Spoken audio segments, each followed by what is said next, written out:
여러분 반갑습니다. 오늘 여기 같이 이야기하려고 하는 제목은 지금 현재 어, 그 미국이라고 하는 제국이 과연 몰락할 수 있을까? 그 말이 정말 말이 되는 소린가? 이렇게들 생각할 텐데 여기 지금 그 임마누엘 토트라고 하는 프랑스의 학자인데 이 사람이 이제 제국의 몰락이라는 책을 썼어요. 이 사람은 또 이런 예언과 같은 이야기를 뭐 예언이 아니고 예견, 그야말로 어떤 나라가 걸어갈 미래를 내다보면서 그 당시에는 보통 일반적으로 수용하기 어려운 납득하기 어려운 그런 주장을 간간히 해왔습니다. 예를 들면 소련, 구소련이 추락할 것이고 뭐 어려워질 것이다 이런 걸 예견하기도 했고 영국은 마침내 그 브렉시트 다시 말하면 EU를 탈퇴하고 또 어려워질 것이다 이런 이야기도 했고 지금은 미국이라는 제국이 몰락할 것이라고 예언을 하고 있는 겁니다. 그러니까 예언이라기보다는 당대에 예측을 했는데 이 내용의 일반이 거의 다 수용하기 어려운 주장을 하는 거예요. 놀랍게도 한 번, 두 번도 아니고 계속해서 이 사람 말이 맞아 떨어지고 하니까 다시 한번 이 사람이 쓴 책을 사람들이 주목하게 된 건데 이 책입니다. 미국 체제의 해체와 세계가 재편성된다. 이런 이야기인데 사람은 그 51년도 태어났고 프랑스 파리 국립인구학 연구소의 연구원으로 뭐 사회학자 또는 인구학자, 역사 인류학자 이런 그 아주 유명한 분인데 파리 정치대학을 나와가지고 또 케임브리지 대학에서도 역사학 박사학위를 받았어요. 그리고 이제 가족 시스템의 차이와 인구 동태에 주목하는 방법론의 최고 전문가 이렇게 알려져 있습니다. 일찍이 그가 25세 정도 됐을 때 그때가 1976년인데 최후의 몰락이라는 책과 또 영아 사망률이 상승하는 데이터를 근거로 해가지고 소비에트 연방 저거 해체된다 그런 걸 예측했다는 겁니다. 그런 후에도 계속 이제 좀 당시 사회 사람들이 잘 납득하기 어려운 그런 뭐 문제적 예언 같은 말을 자주 해가지고 명성을 떨쳤어요. 제국 이후라는 책도 썼고 또 미국발 금융위기, 문명의 융합, 그런 나라가서 그 아랍의 봄, 또 트럼프의 승리, 영국의 EU 탈퇴 이런 얘기를 다 그 이 사람이 예언했던 거거든요. 그의 주장이 문제적 예언으로 보이는 것은 출간 당시에는 항상 많은 사람이 반대했기 때문에 주류가 아니고 비주류에 속하는 그런 인물로 취급되었어요. 근데 시간이 지나고 보니까 이분이 가장 그 명석한 안목으로 앞을 내다봤다는 거예요. 또 이 사람은 제3차 세계대전이 이미 시작되었다 하는 책이라든지 일반 통념에 맞지 않는 소설에 기반을 하는데 샤를리는 누구인가, 유럽의 발견, 새로운 프랑스, 문명의 충돌이냐, 문명의 해체냐 이런 여러 책을 쓰는 상당히 활발하게 움직이는 그런 학자입니다. 그래서 우리가 이 사람 말을 참고하면서 다시 한번 돌아보려고 하는 것은 이 사람뿐 아니라 일본의 학자 중에 마스후치 타미스케라는 분도 미국 경제는 이미 종말이 시작됐다. 그리고 벌써 몇 년 전에 이런 이야기를 했는데, 우리가 그동안에 이제 1991년도 12월 26일에 고르바초프에 의해 가지고 러시아가 소련이 해체된 걸 봤을 때 대부분 우리는 뭐 그래 공산주의가 틀린 거야. 그리고 자본주의가 승리다 뭐 이렇게 하고 자본주의하고 뭐 미국은 영원히 망하지 않을 거다. 이렇게 일반적으로 다 그렇게 봤죠. 그런데 어느 나라 없이요 제조업이라는 게 무시되거나 무너지거나 아니면 이제 금융산업이라든지 뭐 하이테크, 빅테크 뭐 이런 거로 가는 미국이나 이런 걸 보면서 실제적으로 매일 사용하는 모든 제품들이 미국에서 안 만들어지는 걸 볼 때 충격을 받았다는 거예요. 그래서 결국은 오늘 와서 미국의 경제가 쌍둥이 적자, 다시 말하면 재정 적자와 무역 적자가 계속 누적되고 국채를 발행가지고 이웃 나라로부터 돈을 빌려가지고 일본이나 미국에 국채를 팔아가지고 간신히 유지하는데 이거는 마치 그 가망 없는 환자에게 마약을 가지고 수명 연장을 하는 그런 수준이라는 거예요. 자, 이게 벌써 마스우치 타미스키에가 2007년도에 이런 그 책을 낼 정도였으니까요. 상당히 그 앞서서 내다본 거죠. 지금 미국은 자기들 딴에는 뭐 패권주의 어쩌고 하는데 미국이 이길 수 없는 나라가 많아요. 뭐 무력을 가지고 하면 뭐 이길 수 있는데 그 빚을 지는 나라하고 다시 말하면 채권국하고 채무국하고 어느 나라가 강한 거요? 채권국이 중국이고 그리고 멕시코, 베트남, 아일랜드, 독일, 대만, 일본, 한국까지 이런 나라가 다 미국에 돈을 빌려주는 나라거든요. 우리도 660억 불을 빌려줬다니까? 미국에다가. 그 미국 채권을 샀다는 말은 우리가 가진 돈을 미국에 빌려줬다는 건데 중국으로부터 제일 많이 빌렸어. 그리고 일본으로부터 많이 빌리고 멕시코, 베트남, 베트남 뭐 우리가 후진국으로 생각하지만은 그래도 미국에 돈 빌려주는 나라예요. 멕시코 뭐 별 볼일 없다 싶어도 멕시코도 1718억 불이나 미국에 돈을 빌려주는 나라예요. 그리고 미국은 채무국이 되고 이런 중국, 멕시코, 베트남, 아일랜드, 독일, 대만, 일본, 한국, 캐나다, 태국 이런 나라들은 채권국이니까 이런 채권국이나 채무국을 두고 어느 게 더 힘이 있는 나라예요? 채권국이 힘이 있는 거 아니야? 근데 이런 걸 보면은 미국은 이미 이제 한물 갔어. 그 뭐 미국의 패권주의 말만 그렇지 속은 텅 비었고 부채에 의해 가지고 헤어나지 못할 그야말로 미국 제국이라는 게 몰락의 길에 이미 들어섰다고 보는 겁니다. 그래서 트럼프가 왜 그 미국을 다시 위대하게 만들겠다 이른바 소위 마가라고 하는데 메이크 아메리카 그레이트 어게인이라고 만든다 아메리카를 다시 위대하게 그 말은 한때 미국이 위대했으나 지금은 위대하지 않다는 거 아니야. 그래서 다시 미국을 이렇게 보겠다고 나선 사람이 그 트럼프인데 그게 지금 언제적 얘기냐.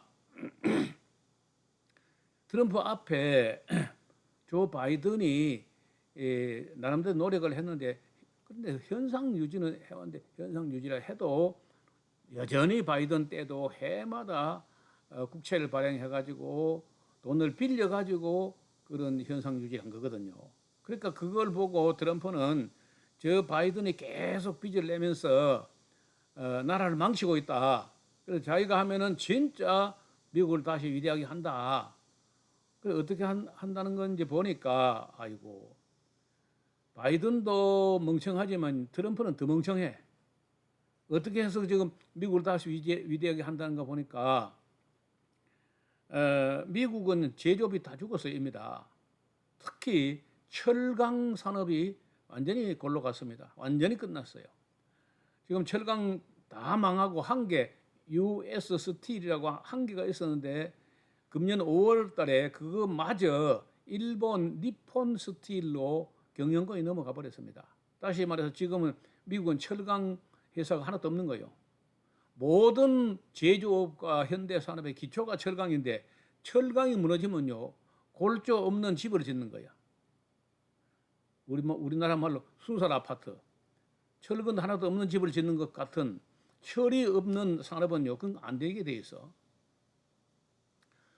그런데 그 미국 사람들이 그 GDP가 높고 소득이 높고 하니까 쉐를 다루고 아니면 그 위험하고 뜨겁고 춥고 하는 그 쉐를 다루는 그런 걸 안 하려고 그래요 사람들이. 그래서 철강 산업이 죽어버리면 모든 제조업이 다 금형을 가지고 시작하는데 철강이 없으면 끝나는 겁니다. 그래서 어느 정도 지금 미국이 철강이 안 되느냐, 군함도 못 만들고 항공모함도 안 되고 탱크도 안 되고 지금요 미국이 만들 수 있는 게 없어. 그래서 그 미국은 이제 끝났다는 겁니다. 사실은 언제 사실 끝났냐면 진작 한번 끝났던 건데 어떻게 또 속임수를 써가지고 버텨온 거죠. 여러분 그 2008년도 글로벌 금융 위기라고 하는 게 단지 그저 서브프라임 모기지 론이라고 하는 부실 부실 신용자, 신용 불량자들에게 주택 담보로 너무 많이 대출금을 줘 가지고 회수가 안 되면서 은행도 망하고 이런 그 한 분야만 그런 줄 알았지만 그 전부터 이미 썩었어요. 자동차가 벌써 안 되고 소위 말해서 그 미국의 녹슬은 지대, 러스트 벨트라고 하는데 디트로이트부터 시작해가지고 그 자동차가 안 돼요. 한때 클라이슬러 같은 자동차가 안 된 걸 또 다시 살렸다 싶었는데 또 망하는 거예요.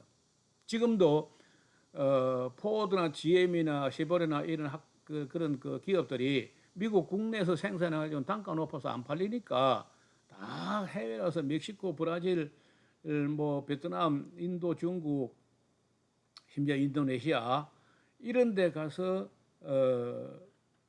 물건을 만들거든요. 그러면 그렇게 해가지고 그게 뭐 잘 팔리느냐? 여러분 아신 대로 미국 자동차는 게 값은 비싸고 기름은 많이 먹고 서민들은 그냥 아예 못 사는 탈 수가 없는 차야. 그러니까 그게 뭐 팔릴 리가 있습니까? 어, 미국은 희망이 없다. 미국의 무역 적자는 계속되고 있는 거예요. 계속. 그리고 적자가 점점 더 늘어나고 있어요. 지금 2013년도는 이 정도였는데 2022년도 물론 뭐 그때는 코로나 시대이기도 하지만은 코로나 끝났다 할지라도 2023년 여전히 회복이 안 되고 이렇게 계속 무역 적자가 증가되는 겁니다.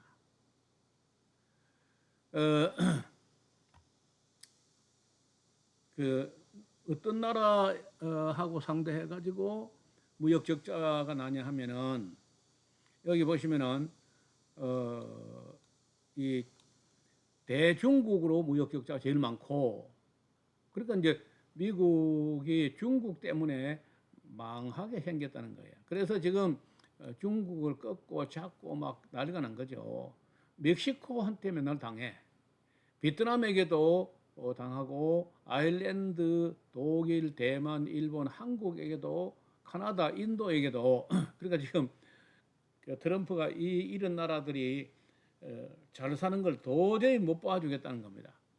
그래서 어떻게든지 그 관세를 때려 매겨 가지고 이들 나라들이 미국보다 이렇게 조금이라도 이제 힘이 있어 보이는 나라는 그냥 두지 않는 겁니다. 관세를 가지고 조진다. 이렇게 하는데 그 관세를 이런 나라들이 관세를 무는 게 아니고 이런 나라 상품을 수입해 드리는 미국 업체들이 관세를 무는 거거든요. 그러니까 자국민만 높은 대금을 지불하고 고통을 겪고 물가 올라가고 하는 거니까 이래도 안 되고 저래도 안 돼. 미국은 방법이 없어요. 자, 그다음에 그 GDP 대비 그러니까 그 각 나라의 연간 총 생산을 볼 때 그 부채 비율이 어느 정도인가를 보면은 일본이 좀 심각해요. 일본이 미국만 따라가면 다 잘 될 거라 하고 미국에 죽고 못 살고 미국에 아부하고 아첨하고 별짓 다 하던 사람들인데 이런 이 미국이 일본이란 나라가 국가별 그 국가 부채가요 GDP에 비해서 255%니까 그러니까 일본 영원히 못 갚습니다. 싱가포르도 여간 아니죠. 171%, 아르헨티나, 이탈리아, 미국도 122%. 이것도 지금 못 갚아. 미국은 이것도 못 갚아서 지금 전전 근거하고 계속 증가한다고. 프랑스도 곧 IMF 그 권한 안에 들어가지 않겠나. 카나다도 어렵고 스페인도 어렵고 영국도 어렵고 유럽 전체로 해도 어렵습니다. 중국도 뭐 유럽과 비슷한 정도의 GDP 대비 부채를 갖고 있어요. 인도도 비슷하고요. 남아공 그리고 이제 독일이 조금 그래도 괜찮은 편인데 우리도 국가 부채가 좀 상당히 이제 많은 편인데 그래도 우리는 51% 정도, 멕시코 49%. 우리가 멕시코를 못 사는 줄 알지만요 상당히 건전하다는 거예요. 그리고 호주, 네덜란드, 인도네시아, 스위스, 사우디 아라비아, 터키, 러시아. 터키가 뭐 좀 어렵긴 하지만 그래도 그 부채는 그리 많지 않다는 거예요. 여러분 그 공산주의 하다가 망했다고는 러시아는요 부채가 16%밖에 안 돼요. 그 누가 망한 거요? 일본이 망한 거요, 러시아가 망한 거요. 그리고 우리가 지금까지 미국하고 일본은 언제나 옳고 또 뭐 중국하고 러시아는 옳지 않다 이렇게만 생각했지만은 러시아 재정은 차라리 건전해요. 그래서 자본주의라는 게 부채 자본주의가 되면은 굉장히 위험해지고 미국 정도 되면은 거의 회복 불능으로 간다는 거예요. 자, 여기 IMF에서 파악한 각국의 부채를 이렇게 보면은 여전히 보면 일본이 심각하죠. 일본이 이거 자꾸 늘어나요, 자꾸 한 푼도 못 갚고 계속 늘어납니다. 그 일본도 파산 직전에 와 있어요. 그리스보다 더 어려운 게 일본이야. 이탈리아, 싱가포르, 포르투갈, 미국도 위험하거든요. 스페인, 그 키프로스, 캐나다, 프랑스, 벨기에, 영국 뭐 자본주의 해가지고 까불던 나라도 전부 다 부채에 지금 시달리고 있고 그게 이제 미국하고 일본이 하는 걸 다 따라했다는 거야. 그때는 봐요.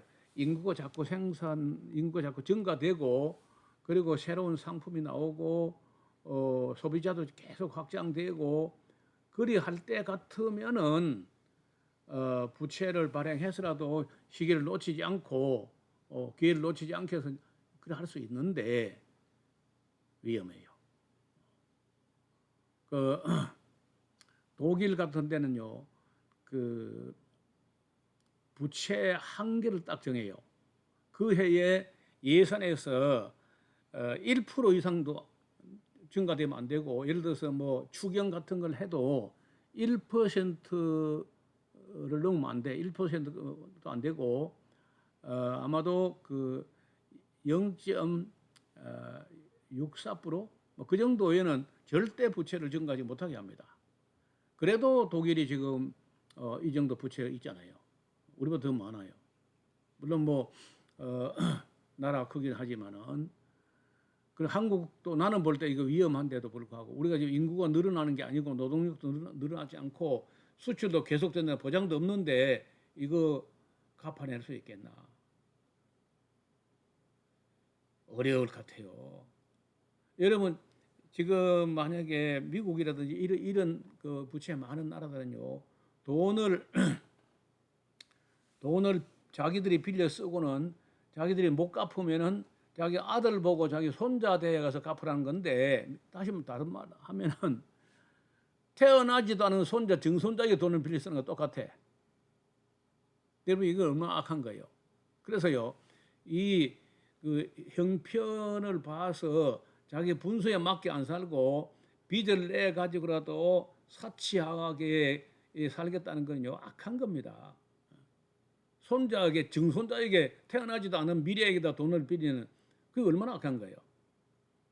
지금 허리띠 졸라매고 긴축하고 그리고 내핍을 하면서 어려움을 참고 견디려고 하지 않고 무조건 돈을 빌려다가 자기 때 안 갖고 자기 아들 때, 자기 손자 때, 자기 증손자 때 갖고로, 그게 그 증손자가 갚을 힘이 있는지 없는지 어떻게 알겠어요? 자, 국가 부채 비율로 하면은 퍼센트지로 하면 베네수엘라 이게 참 문제죠. 304%까지 가고, 일본 역시 마찬가지고, 그리스, 이탈리아 이게 다 한국 뭐그한 51%, 49%뭐 이 정도인데 OECD 평균이 86%니까 우리가 그래도 그 이하니까 49%, 51% 정도 되니까 비교적 괜찮은 거 아닌가, 이렇게 봅니다. 여러분 일본 같은 경우 실질 DGP 증감률은요 1분기마다 마이너스 5.1%, 마이너스 성장이야. 그거 안 되고 있는 겁니다.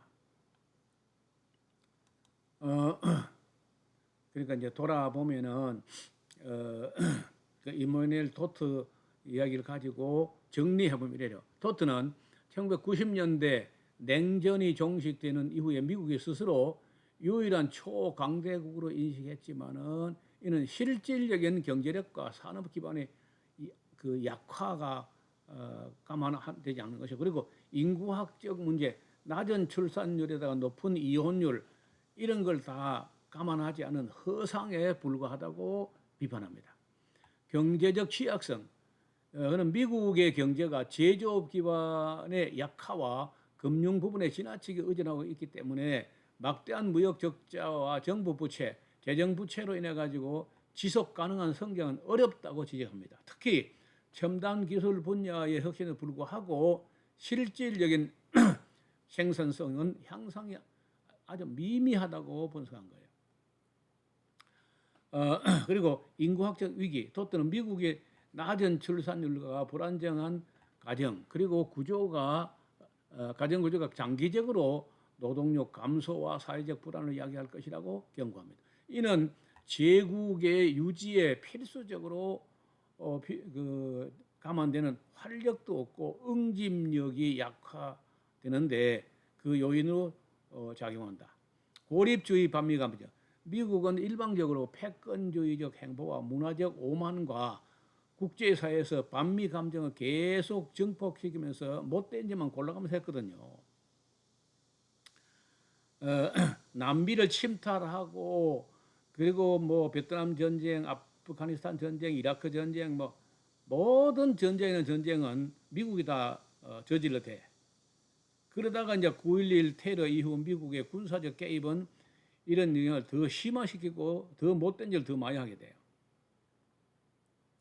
다극 체제가 도래하는데 미국의 쇠퇴와 함께 유럽이 등장하고 러시아, 중국, 그리고 뭐 일본, 한국 하면서 그리고 심지어 브라질이라든지 베트남, 인도, 인도네시아 이런 나라들이 다극 체제로 재편될 것이라고 내다봅니다. 그리고 점진적인 쇠퇴를 놓고 말할 때 토드는 미국의 몰락을 로마 제국처럼 갑작스러운 붕괴로 예측하지는 않았지만은 경제적 활력 저하, 사회적 불안 증가, 국제적 영향력 감소 등이 점진적으로 소리 없이 점점 미국은 숨이 끊어져 가고 있다. 그렇게 보는 거예요. 그리고 이제 과도하게 높아진 임금 때문에 거기서 뭐 미국서 뭔가 물건을 생산하면 가격 경쟁이 없어. 그냥 안 팔리는 거죠. 그래서 그 제조업들이 다 미국을 떠납니다. 그 애플부터 해가지고 테슬라로 뭐 할 것 없이 다 미국을 떠나는 거예요. 인건비가 미국의 10분지 1도 안 되는 그런 나라로 다 기업들이 도망을 가버려요. 그리고 그 부채가 많아지고 주식에 의존하고 있는데 주식도 거품이 있을 수 있어요. 위험하기 짝이 없다는 거예요. 그리고 공무원 수가 일도 별로 안 하면서 너무 많아. 미국도 그렇고 뭐 영국이나 프랑스도 마찬가지예요. 여러분 이게 공무원 수를 보면은 한국은 이 정도입니다. 국민 전체 수에 비해서 프로테이지가 3.5% 한국이에요. 일본은 공무원 수가 더 작아요. 그런데 프랑스, 미국 같은 영국 이런 데는요 너무 많아 공무원이. 그래서 지난번에 그 일론 머스크를 앞세워 가지고 뭘 하려고 했냐면은 지금 현재 아르헨티나처럼 그냥 공무원 수를 확 잘라버린다. 그래 엔진 투입인가 전기 투입인가 가지고 막 잘라낸다고 설치됐잖아요. 그 아르헨티나는 어느 정도 구조조정이 돼서 괜히 일도 안 하면서 공무원 봉급만 받아먹는 사람을 많이 잘라냈다고. 그 효과가 있어가지고 아르헨티나가 조금 회복세를 보이고 있다는 거야. 그런데 프랑스가 공무원들이 너무 일을 안 하고 놀고 그리고 봉급은 많이 받아가. 미국도 국민 수에 비해서 많아요. 이런 것 때문에 이제 그 이마누엘 토드가 볼 때 영국이 망하고 프랑스 망하고 미국도 망한다. 이 공무원들이 너무 많이 돈을 가져가. 그 다음에 미국은 국가 부도에 내몰리고 있다는 거예요. 국가 부도.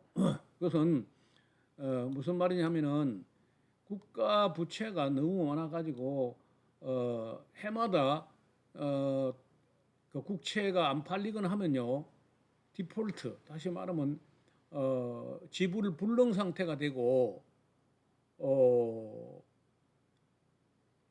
미국 정부가 부담 나는 거예요.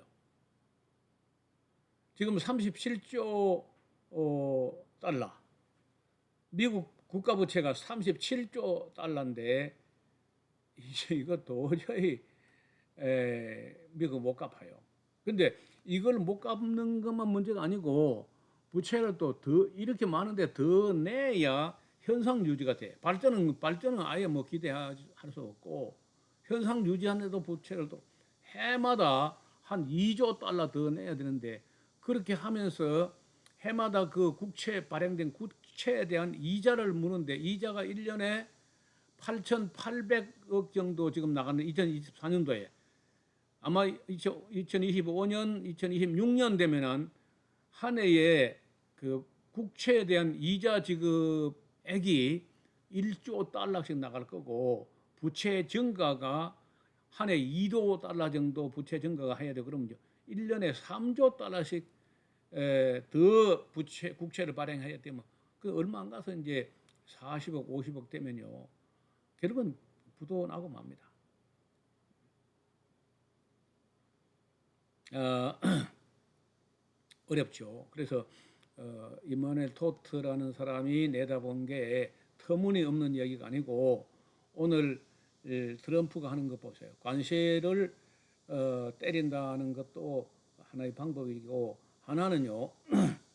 지금 현재 이미 지고 있는 이 어마어마한 국가 부채를 지금은 안 갚겠다. 앞으로 100년 동안 못 갚는다. 그리고 갚기는 갚는데 떼먹진 않고 갚는데 100년 후에 갚아주겠다. 그럼 100년 후에는 트럼프 자기가 죽어야 되고 100년은 무슨 내가 볼 때 트럼프 앞으로 10년 더 살겠나. 근데 100년 후에 갚겠다. 단 그 100년 그동안에는 이자는 안 주겠다. 그럼 그게 말이 돼요, 그게? 그게 스티븐 미란이라는 사람이 만든 보고서야. 그러니까 미국에 그렇게 많은 경제학자들이 있어도 지금 현재 미국의 이 문제를 해결을 못한다는 겁니다. 그 누가 나와도 안 돼. 제가 봐도 미국은 정상적인 방법으로는 해결이 안 된다고 봅니다. 안 되는 거예요. 그리고 일본 보고 5천억 불을 가져오라는 거 미국에다가. 그래가지고 미국에다 너희 손으로 공장을 지어라. 그래 그게 끝이 아니고 공장 지어가지고 이익을 보라는 게 아니고 그렇게 공장 지어가지고 그렇게 지은 공장에다가 공장 주식 일부를 미국 지분으로 돌려라. 우리 한국 보고는요 3,500불을 가져와. 그리고 미국 땅에 공장을 지어라. 아니 자기 나라 공장 도망가는데 우리 보고 그 공장을 지으라고? 그리고 또 공장 지어가지고 그 어떤 지분을 미국 정부에 달라고? 여러분 그런 깡패가 세상에 어디 있어요? 이거는요 듣보잡이라는 말이 있죠. 듣도 보도 못한 잡놈들이 하는 소리야. 그 말이 안 되는 소리 아니야 말이. 그리고도 무역 관세는 또 15% 붙이면서 그래. 여러분 그 관세 없는 자유무역을 먼저 주장했던 게 미국 아닌가요? 전 세계 한 20개국이 그 말 듣고 미국하고 자유무역 체결했어. 우리는요 노무현 대통령이 자국 기업을 망가뜨리는 그 악한 행위다. 미국하고 자유무역 하지 마라 했는데 노무현이 그래도 그 미국하고 우리가 무역을 안 할 수가 없고 우리가 미국의 수출액이 크기 때문에 안 할 수 없다 했는데 국민들이 욕 얻어먹으면서 그래 해결했는데 그거 다 백지로 만들어버리고 관세를 지금 받겠다는 거 아니에요 트럼프가. 그러니까 미국은 그 미쳤는데 김정은이보다 더 미쳤어.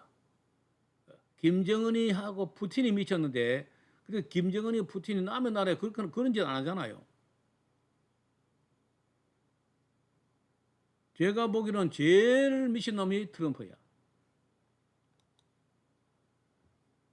그게 뭐 될 법하지도 않은 이야기인데 더 놀라운 것은 얼마 전에 미국의 법원이라는 게 그 항소법원이 있어. 우리 같으면 고등법원이야. 그런데 그 항소법원에서 트럼프식의 대통령이 지멋대로 다른 나라의 관세를 50% 했다가 30% 했다가 뭐 5% 15% 깎아줬다가 지멋대로 그렇게 하는 거는 미국 헌법에 위배된다 하고 판결이 났어. 그러니까 그 트럼프는요 그런 식으로 하면은 1929년도 대공황처럼 미국 경제 전체 대공황 온다고 또 겁박을 주는 거야.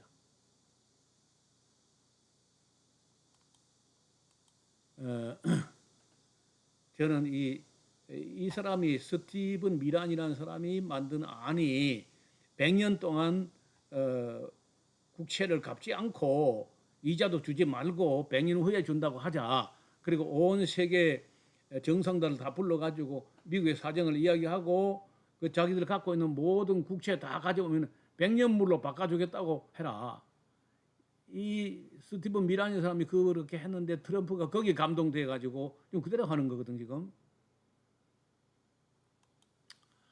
여기가 이제 마라라고 하는 리조트인데 그 이게 뭐야 트럼프의 겨울 백악관이라 겨울 궁전 겨울 별장 같은데 여기다가 각국 정상을 불러가지고 실컷 퍼먹이고 그리고 이제 겁박을 줘가지고 안보 장사하고 뭐 해구산 어쩌고 하면서 무조건 그저 앞으로 미국은 그 국채라는 부채를 100년 동안 안 갚을 것이고 100년 동안 이자도 안 줄 것이고 100년 후에 원금만 돌려준다.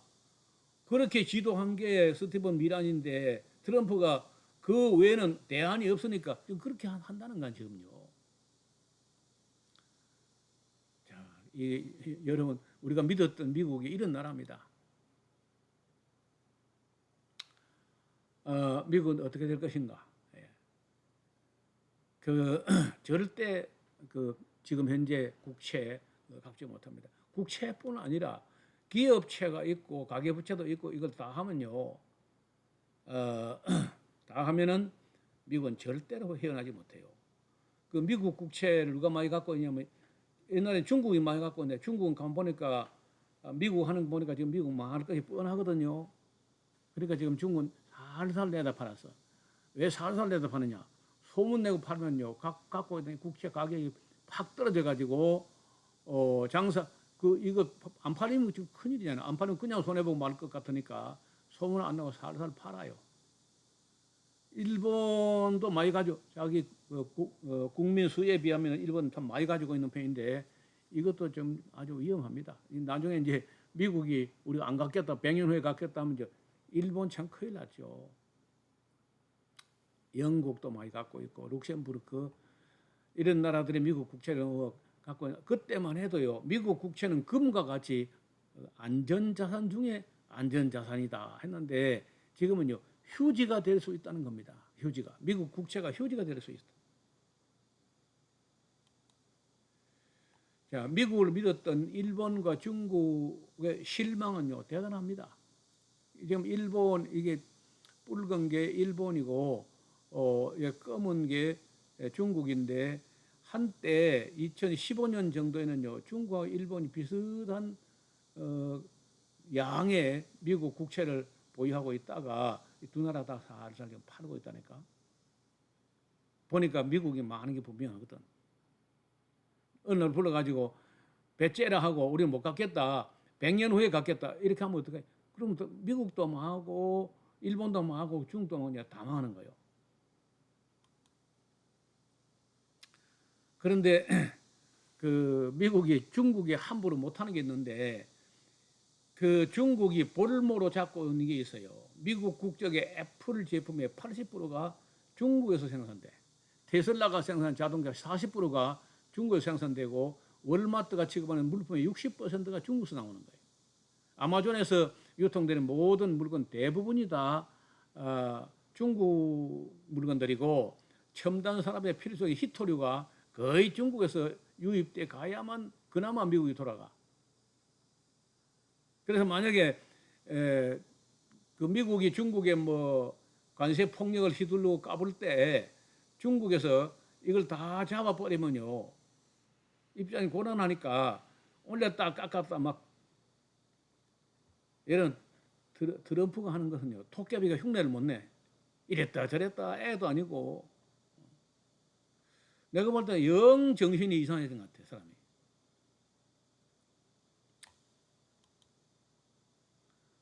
테슬라, 월마트, 히토리오, 아마존 이거 전부 다 40%, 80%, 40%, 70%, 50%다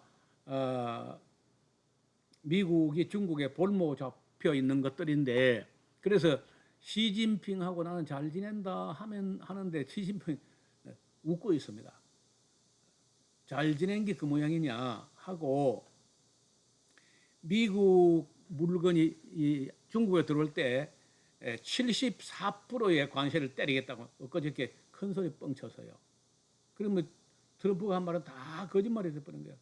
시진핑은 잘 지냈는데 70% 때린다고? 그 광섬유, 강케이블 있잖아요. 그 미국을 갖다 쓰는데 거기에 대해서 70% 넘는 관세를 때리겠다고 이제 온 만국 앞에 시진핑 함부로 말 안 해요. 오히려 트럼프는 이랬다 저랬다 높였다 낮았다 지 멋대로 하는데 시진핑은 그렇게는 안 하거든요. 그래서 지금 미국은 미친 나라로 이렇게 사람들로부터 손가락질을 받고 있고 주변 나라 카나다, 멕시코, 브라질 모든 나라가 반미 성향으로 돌아서고 있습니다. 미국의 총 국가 부채가 8월 20일부로 37조로 넘어섰어요. 이 국가 부채면 그래. 그 다음에 총 가계 부채가 18조, 미국의 기업 부채가 21조, 이걸 다 하면요 76조, 77조, 7,300억 달러. 이걸 미국이 어떻게 갚아요? 영원히 끝났습니다. 미국은 그 회복 불능의 상태까지 이미 끝났어요. 그러니까 우리도 각자 도생이라는 말이 있는데 미국 없이 걸어갈 준비를 해야 됩니다. 물론 뭐 일부러 그럴 필요 없고 내면 속으로 우리가 정신 상태가 미국 없이면 죽는 걸로 우리 미국 없이 홀로 서기 할 준비를 해야 돼. 필기를 해놨다가 지금은 여러분 내 말이 무슨 말일까? 저 이 사람 이상한 사람이다. 그럴지 모른데 이제는 알지 못하나 이후에는 알래나. 때가 되면은요. 그때 그 농옥사 말이 맞았구나 할 때가 올 겁니다. 저는 미국이 바르지 않고 잘못됐다는 얘기 어제 오늘 한 게 아니잖아요. 오래됐잖아요. 벌써. 2008년도 그때 벌써 미국은 치명상을 입었고 그나마 유대인들이 만든 FRB가 달러를 찍어내고 하는 것 때문에 빚을 내 가지고 마약을 가지고 생명 유지하는 것처럼 그런 식으로 버티어온 것뿐이고 실제 내막은요 이미 다 3기 말기암 4기를 넘어서 말기까지 왔다고 봐요. 자, 오늘은 이런 정도 말씀을 드려서 그 미국만 믿고 쳐다보는 미국을 뭐 천국보다 더 좋아하는 그런 우리 한국의 어리석은 기독교인들 때문에 제가 이런 얘기를 엮어서 준비를 했는데 여러분들 스스로 공부를 해보시면은 내가 말한 거는 사실에 10분의 1도 100분의 1도 아니야. 미국이 걸린 병은요 백약이 무효야. 어떤 약으로도 치료가 안 됩니다. 제일 좋은 치료가 달러인데 달러 갖고 안 돼 지금. 환율 가지고 장난치려고 해보지만 거의 불가능합니다. 그래서 이제는 어느 나라 없이 미국하고만 뭐 잘하면 되겠다 그런 꿈에서 벗어나야 돼. 첫째는 스스로 힘을 길러야 되고 그리고 새롭게 재편되는 브릭스 이른바 브라질, 러시아, 인도, 차이나, 인도네시아, 사우스 아프리카 그리고 이란, 이집트 지금 현재 이 브릭스에 가입된 나라가 10나라쯤 되는데 총 그 나라들 10나라 인구를 합하면 40억입니다. 그들과 손을 잡아야 되고 같이 무역을 해야 되고 미국만 쳐다보고 다른 모든 나라가 예민하고 그리 하다니요. 미국 버림받을 때 우리나라도 버림받을 가능성이 커집니다. 그래서 대통령과 정치인들과 경제학자, 교회가 정말 깨어서 시대를 읽을 수 있어야 돼요.